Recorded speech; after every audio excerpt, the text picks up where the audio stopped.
दक्ष के वहां पर चले जा रहे हैं। कुछ देवियां ऐसी हैं कि एक एक विमान के ऊपर 5-5, 7-7 देवियां बैठी। एक एक विमान पर 5-5, 7-7 देवियां बैठी। और ऐसे नहीं, उस विमान के ऊपर एक ढोलक रख लिया मेरे भैया, एक सुंदर सी ढोलक रख लिया, गाते बजाते हुए निकल रही। और एक बात और समझने की है, ये विमान जितने भी हैं, ये सब देवियां कैलाश के ऊपर से ही होकर के निकल रही। भैया का दुनिया में जो आसरी रास्ता नहीं रह गया है, केवल कैलाश के ऊपर से ही वो रास्ता थी, दुनिया में कोई दूसरा रास्ता नहीं थी। लेकिन क्यों ऐसा, क्यों के देवियों ने किया ऐसा, क्यों किया आप समझ लीजिए। गांव में किसी के यहाँ पर कोई काम काज हो और नारी माताओं और बहनों का वहां पर बुलावा हो, और इनको मालूम है कि इनके घर से और उनके वहां से बनती नहीं है, लेकिन जब वो समय आएगा, जाने आने का जब समय आएगा, उनको बुलावा मिल गया, उनको मिला नहीं, तो उनसे जरूर पूछे क्या बात, कत्ती देर हम तैयार हो रहे हो, कत्ती देर हम चल रहे हो, यानी जलाओ के लिए, या इन लोगों की आदत है। जबकि सब स्वारों आना मालूम है कि इनके हैं बहुत बड़ा झगड़ा चल रहा है, बोल चाल नाई। वही यहाँ पर आज देवियों ने किया, वो विमान ऊपर से होकर के गुजार रही, निकाल रही। कैसे कैसे गीत अलाप रही कि सुर सुंदरी करही कल जाना,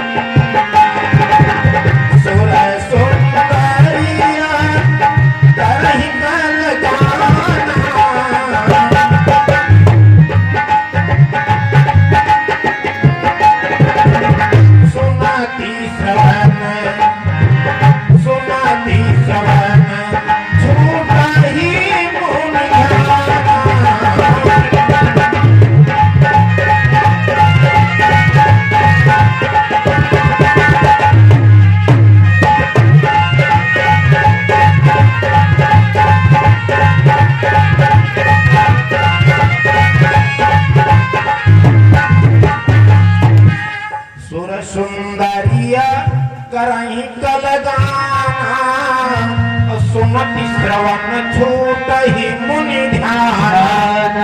इतने सुंदर राग आलाप रही हैं जिनको सुन करके ऋषियों और मुनियों के ध्यान टिक जाए, समाधि छूट जाए, ऐसे ऐसे राग आलाप रही। जिस समय माता सती ने उन विमानों को देखा, देवियों को गान करते हुए जाते हुए देखा, तो भोले बाबा से पूछने लगी, अरे भोलेनाथ, ये विमान आज कहां को चले जा रहे हैं? तो मेरे भैया भोले बाबा ने माता सती को बताया कि देखो सती, तुम्हारे पिता राजा दक्ष ने एक यज्ञ किया है, एक यज्ञ किया है, और हमको और आपको छोड़ करके और सभी को बुलाया है। भोले बाबा बता रहे हैं कि दक्षया की नाहर साई,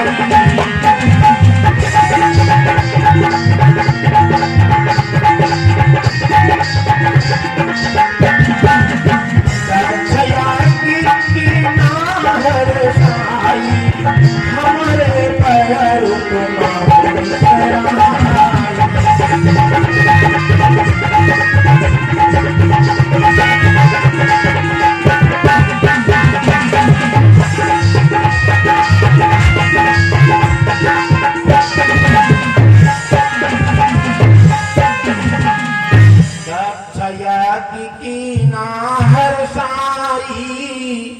हमारे पैर तुम बिसराए। हमसे तो पैर मानते ही हैं तुम्हारे पिता, लेकिन तुमको भी निमंत्रण नहीं दिया हमारी वजह से। तुमको भी नहीं बुलाया, और ये सब वहीं पर जा रहे हैं। बहुत बड़ा यज्ञ है मेरे भैया। आज अपने यहाँ की बात सुन करके भैया इन लोगों की एक बात कोई हो तो इनका बर्दाश्त नहीं हो, इनका बर्दाश्त नहीं हो। और वास्तव में एक बात और भी है मेरे भैया, विद्वानों ने बताया है कि नारी पर जब परती है, राजू भैया, नारी पर जब परती है कहो धर्म की चोट, तो मई के ससुरे आदि की लेती रहती है ओट। राजू भैया यजमान जी की तरफ से 51 मुद्राएं महामाई के चरणों में सादर समर्पित। बहुत बहुत धन्यवाद। मंगलमयी कामना शुभ आशीर्वाद है। तो विद्वानों ने बताया है नारी पर जब पड़ती है कहूं धर्म की चोट, तो मई के ससुरे आदि की लेत रहती है ओट। अगर ये भैया ससुराल में हो और कोई तरह की कोई बात ससुराल में यहाँ बनी बिगड़ जाए, यानी आपस में कहूं नाराज हो जाए राजू भैया, तो ये लोग क्या बोले, अब की बार जब गाय रहा ना रक्षाबंधन भैया, तो हमारी भाभी हमका आवे नहीं देती रहे, और भैया कहते रहा भैया और रुको, लेकिन हम तुम्हारा मुंह देखे ना, हम तुम्हारा मुंह देखे जो चले आए ना, तुम्हारी अपनी 12 जोड़ी हम तुमका समझ चले आए ना। और अगर कहूं ये अपने नैहर में हो मेरे भैया, और वहां पर कोई बात बिगड़ जाए, और वैसे ननद और भौजाई की आप अक्सर तनातनी बनी रहती है, आपस में बहुत कम बनती, और भौजाई का झगड़ा और ननद का बना ही रहता। अगर किसी बात बिगड़ जाए तो मेरे भैया वहां पर भी एक गम खाने वाली नहीं। क्या बोलेंगी कि जब आए रहा ना तो हमारे ससुर कहीं रहा है, हमारे पापा कहीं रहा है कि जल्दी भैया के लेकर घर का आयो, कहा हमारे घर में खाए के नहीं, कहा तुम्हारे घर पढ़े नहीं आए मेरे भैया। तो इसी से बताया गया है कि नारी पर जब परती है कहूं धर्म की चोट, तो मई के ससुरे आदि की लेती रहती है ओट। आज माता सती ने अपने यहाँ अपने पिता राजा दक्ष की जब बात को सुना कि मेरी वजह से तुमको निमंत्रण भी नहीं मिला, तो मेरे भैया माता सती हाथ जोड़ करके बोली, थोड़ी देर सोचा, उपाय भैया उपाय सोचना पड़ता है, बात बनानी पड़ती है। बात क्या बना रही कि महाराज वैसे सारे संसार में सब देवी देवतन के यहाँ और सब कहूं निमंत्रण गवा, अब ऐसा ही लिखा जरूर धरा हुई, कहूं भूले नहीं, कहूं चूक ही गए, और हो सकते हो बेचिन हो, कहूं रास्ते हम रही गा हो भूल चूक में यहाँ। तो महाराज यह गलती हमारे पिता कहीं नहीं सकते हैं, लेकिन मेरे भैया भोले बाबा ने बार बार मना किया कि जाना ठीक नहीं है। आज माता सती के हृदय में भाव है मैं भी चली जाऊं, भोले बाबा समझा रहे हैं जाने में वैसे सती कोई तुम्हारा अहित नहीं है, ऐसा जब तुम्हारी इच्छा हो तब जा सकती हो, लेकिन जब कोई काम कार्य हो, काम काज हो, तो कुछ समय पर बिना बुलाए नहीं जाना चाहिए।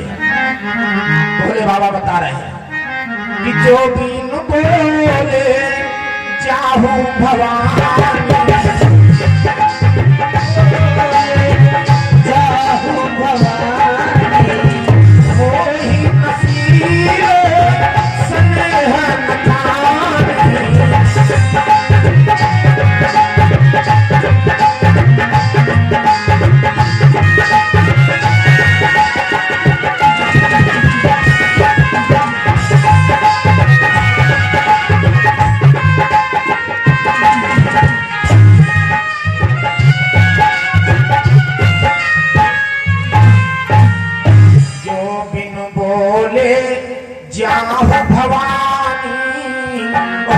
नसीब स्नेह नथानी। बिना निमंत्रण के जाओगी कोई स्नेह नहीं होगा, तुम्हारा सम्मान नहीं होगा। वैसे तुम्हारे पिता के वहां पर है मर्जी आपकी। भोले बाबा ने साथ में मर्जी भी लगाई।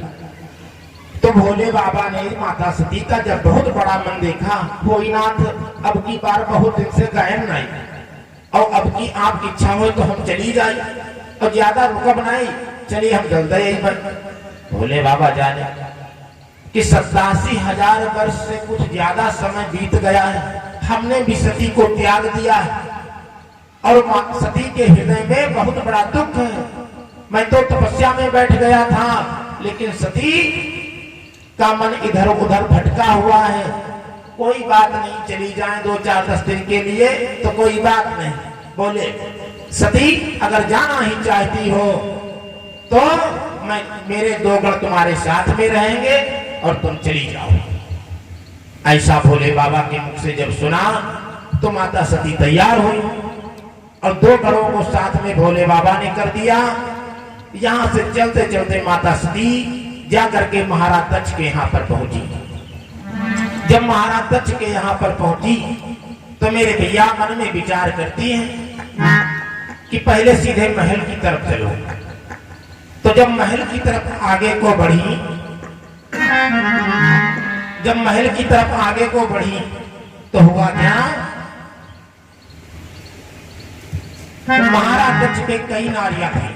महाराज दक्ष के कई नारियां थी। कई नारियों में एक नारी महाराज दक्ष की मैया इधर सती जी को मिली। तो गोस्वामी बाबा लिखते हैं कि सादर भले ही मिली एक माता, सादर भले ही मिली एक माता, सादर भले ही मिली एक माता,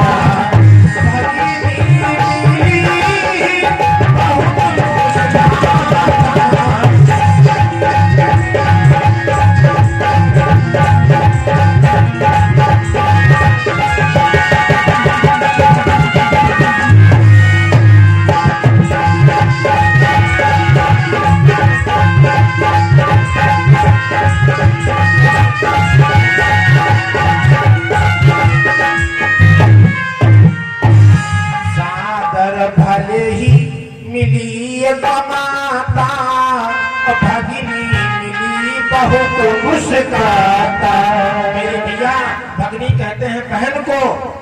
एक मैया मिली, अनेकों माताएं थी माता सती के, और अनेकों में से एक मिली। तो उसने कुशल क्षेम पूछा, बिटिया सब नीचे रहे हो? चलो अच्छा ऐसा है, हम थोड़ा अगला कार्य कर ले, पहले उधर बैठो, बैठका में चलते बैठो। तो मेरे भैया ऐसा कह दिया और वो अगले कार्य के लिए चली गई। इधर माता सती की दूसरी बहन ने देखा, और जब उसने देखा तो तीसरी बहन से बोली, आई सुनो तब इधर। का निमंत्रण भी पिताजी ने नहीं दिया और बिना निमंत्रण चली आ रही, बिना निमंत्रण बिना बुलाए चली आ रही। यह बात जब माता सती ने सुना कि बिना बुलाए ही चली आ रही है, तो दिल में बात उतर गई कि मेरी बहन मेरे को ऐसे कह रही है, मैं अब महल को नहीं जाऊंगी, अब मैं जाऊंगी वहां पर जहां पर यज्ञ हुआ। तो मेरे भैया वहां पर जाकर के पहुंची जहां पर यज्ञशाला बनी हुई थी। गोस्वामी महाराज ने अंकित किया कि सती जाय दीखो मख जारा,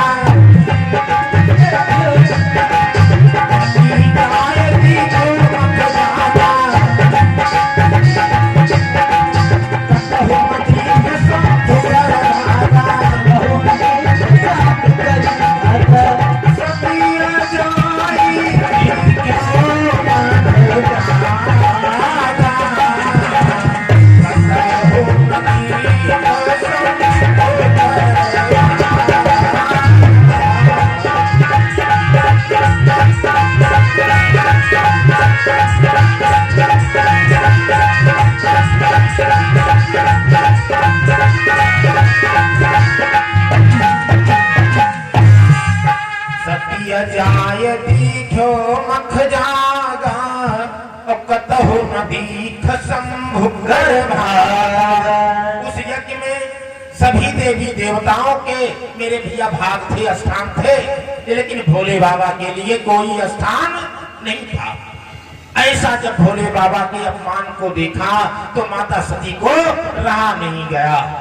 जब रहा नहीं गया, अपने पिता राजा दक्ष को अनेकों अपशब्द बक डाले और अपने लिए क्या सोचा कि जिसको पति ने तिरस्कारित कर दिया हो, पति ने ही छोड़ दिया हो, समझ लीजिए, तिरस्कारित कर दिया हो, वंचित कर दिया हो, तो और माता पिता के घर में भी उसको स्थान न हो, ऐसा ऐसा ये शरीर रखने के योग्य नहीं है। माता सती ने इतना ही सोच करके योग अग्नि के द्वारा अपने शरीर को जला दिया। अस कहियो अग्नि तन जारा, अस कहियो अग्नि तन जारा,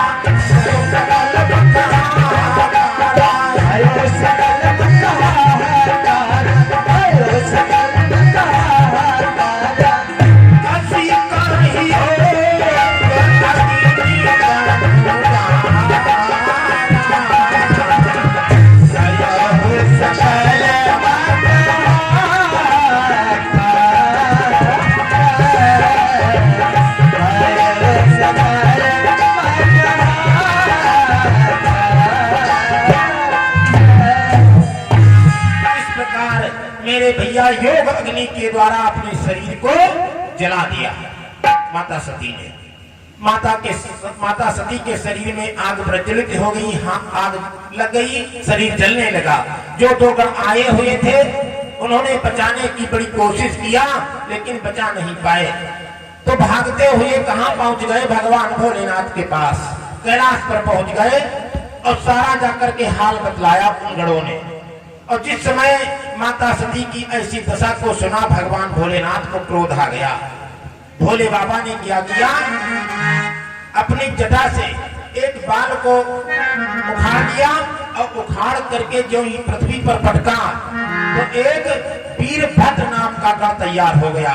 भगवान भोलेनाथ के सेम टू सेम, जैसे भगवान भोलेनाथ उसी प्रकार का वो गण तैयार हुआ। उसने कहा, है पिता, मेरे को किसने उत्पन्न किया है, मेरी क्यों याद किया है? भोले बाबा ने कहा कि जाओ राजा दक्ष के यहाँ, देखो तुम्हारी मैया की कैसी हालत है। यहाँ से वो गण जिस समय महाराज दक्ष के यज्ञशाला में पहुंचा, मेरे भैया माता सती को जलते हुए देखा। क्रोधित वीरभद्र आज वहां पर जितने भी देवता, जितने भी ऋषि मुनि वहां पर विद्यमान थे, जो कोई सामने आता है सभी को दंड देना प्रारंभ कर दिए। एक को उठा करके दूसरे के ऊपर पटक देते हैं, उपद्रव मचा। और जब उपद्रव मचा, इतने में जो दक्ष प्रजापति थे उनको ये बात मालूम हुई कि यज्ञशाला में वीरभद्र ने आकर के बहुत बड़ा आतंक फैला रखा है। भागते हुए आए महाराज दक्ष, और महाराज दक्ष की और वीरभद्र की